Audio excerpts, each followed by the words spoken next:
Alors bonjour à toutes et à tous, nous venons d'aller chercher cette magnifique GT40 Extra Wide Body Gulf à Monaco. Nous avons été chercher ça comme nous le faisons pour tous nos clients sans frais, c'est-à-dire que ça fait partie de notre service.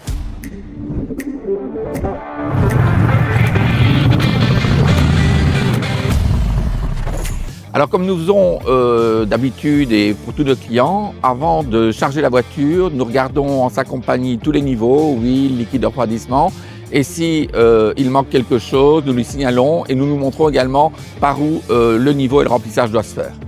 Alors dès qu'une voiture arrive en notre atelier, par principe on aspire l'essence qui est dans le réservoir pour pouvoir en fait y mettre de la nouvelle, de la 98 avec un additif qui permet d'augmenter le taux d'octane. Il faut savoir qu'en fait l'essence avec le temps se dénature et une voiture fonctionne bien avec un taux d'octane élevé.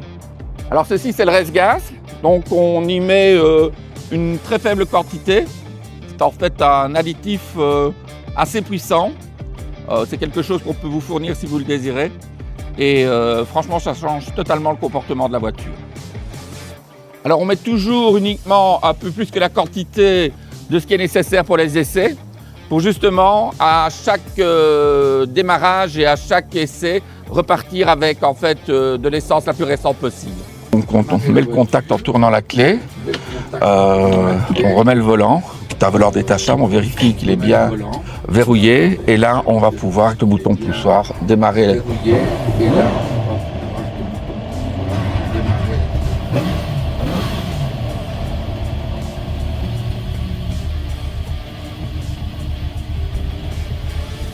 Une sonorité qui est incroyable, ça met vraiment tous les sens en éveil. C'est une voiture de bad boy, c'est une voiture vraiment très rock'n'roll.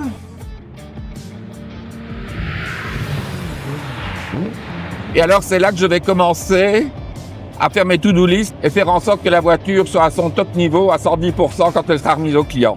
Donc ici déjà ce que j'ai remarqué, il faudra faire un réglage châssis parce que la voiture a tendance vraiment à trop chercher sa route. Donc on va faire hauteur de caisse, pesage des roues et géométrie avant-arrière. Voilà.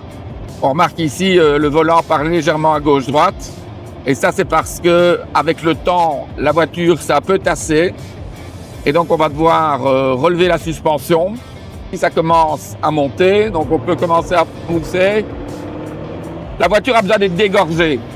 C'est aussi la raison pour laquelle on met de la nouvelle essence. Vous avez vu à l'accélération ici, on a quelques cafouillements de la voiture. Ici il n'y a aucun bruit. Donc ça c'est déjà bien parce que c'est une voiture qui est montée sur des rotules uniball. Donc c'est-à-dire qu'il n'y a pas en fait de cylindre bloc caoutchouté. Donc c'est du métal sur métal. Donc c'est ce qu'on utilise sur des voitures de course.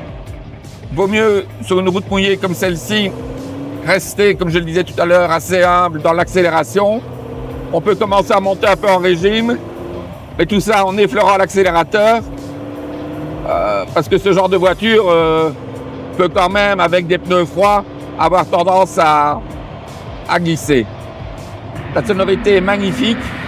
On a vraiment l'impression, et c'est pas qu'une impression, que le moteur se trouve dans votre dos, et il se trouve dans votre dos. On va pouvoir, au démarrage, pousser un peu plus en régime.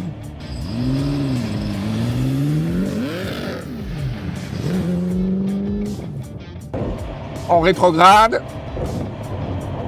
Voilà, là on peut commencer à accélérer. On tient un régime assez élevé pour justement renettoyer les bougies. Freinage exceptionnel. Alors voilà, donc une trentaine de kilomètres d'essai à tous les régimes, sur tout type de revêtement. Tout fonctionne parfaitement.